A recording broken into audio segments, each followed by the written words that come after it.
বাবিলের এই অবস্থার কথা শুনে ছুটে এসে কান্নায় ভেঙে পড়ে মিঠিল।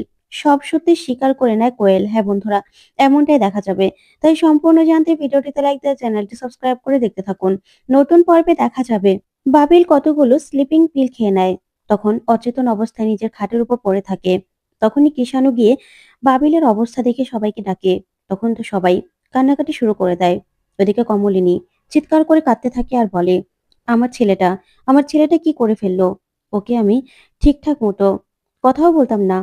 ওর ও খাবার খেতে না চাইলে ওকে আমি কিছু বলতামও না। মিঠিলের সঙ্গে অন্যায় করেছে বলে ওকে আমরা সবাই সবাই একঘরে করে রেখেছিলাম।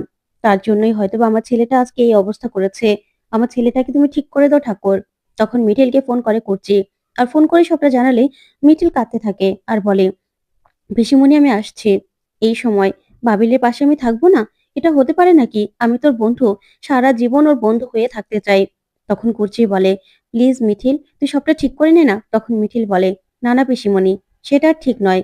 আমি অন্য একটা মেয়ের স্বপ্ন আমি ভেঙে দিতে পারবো না। একটা মেয়েকে এইভাবে এইভাবে আমি পথে বসাতে পারবো না আমি। তার জন্যই আমাকে ক্ষমা করে দাও পিসিমণি। তারপর দেখা যাবে কমলিনীর সঙ্গে কথা বলে মিঠিল আর বলে, কাকিমা তুমি চিন্তা করো না, বাবিল একদম ঠিক হয়ে যাবে। তুমি কোয়েলকে ফোন করো। তখন কমলিনী বলে, কোয়েলের কোনো ফোন নাম্বার আমার কাছে নেই। তখন মিঠিল বলে, আমি ওকে খবর দিচ্ছি। তখন কমলিনী বলে, দরকার নেই মা, তুই চলে আয় না, তুই থাকলেই হবে।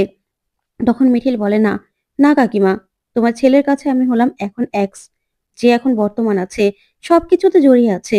সে থাকতে পারবে না কেন? আমি যদি থাকতে পারি সেও থাকতে পারবে। তখনই মিঠিল কোয়েলকে ফোন করে। কোয়েল তো বাবিলের এই অবস্থার কথা শুনে ভয় পেয়ে যায়। তখন কোয়েল মনে মনে ভাবে, সর্বনাশ করেছে। আমি বাবিলকে পাওয়ার জন্য প্রেগনেন্সি মিথ্যে নাটক করতে গিয়ে তাহলে কি বাবিলকে হারিয়ে ফেলবো? না না, আমাকে সব সত্যিটা বলতেই হবে।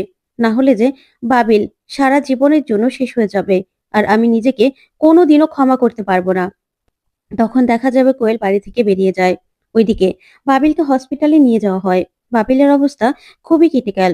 কিছুতেই কিছুতেই বাবিলের জ্ঞান ফিরছে না। তখন মিঠিলও হসপিটালে হাজির হয়। তখন বাবিলের জন্য খুব কাঁদতে থাকে। তারপরে নতুন বলে, মিঠিল মা তুই এসেছিস?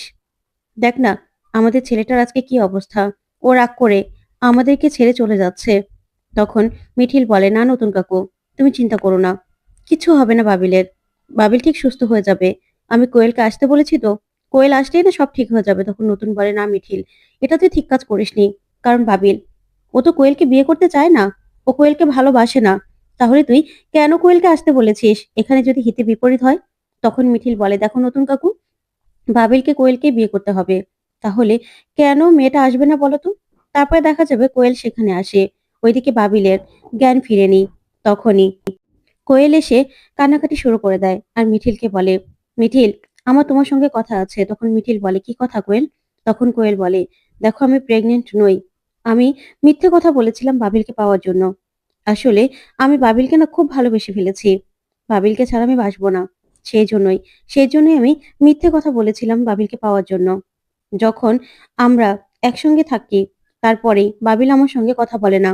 বাবিল আমার সঙ্গে সম্পর্কটা অস্বীকার করে। তার জন্য আমি মিথ্যের আশ্রয় নিতে বাধ্য হয়েছি। যা শুনে মিঠিল চমকে যায়। তো বন্ধুরা, কেমন লাগলো আজকের আপডেট? কমেন্ট করে জানাতে ভুলবে না। ধন্যবাদ।